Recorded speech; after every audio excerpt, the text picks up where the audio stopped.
యుద్ధ ప్రతిపాదికను చేపట్టాలని textile park లో స్థానికులు ఉద్యోగాలు కల్పించేందుకు ప్రాధాన్యత ఇవ్వాలని రాష్ట్ర మంత్రివర్యులు దుద్దిల శ్రీధర్ బాబు, పరకాల శాసనసభ్యులు రేవూరి ప్రకాష్ రెడ్డి అన్నారు. శుక్రవారం హన్మకొండ జిల్లా పరకాల మున్సిపల్ కార్యాలయం సమావేశ మందిరంలో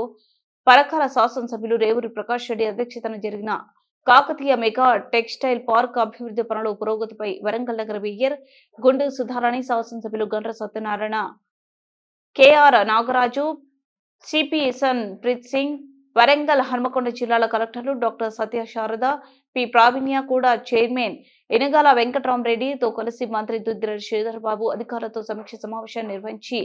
నిర్వహణకు దిశానిర్దేశం చేశారు.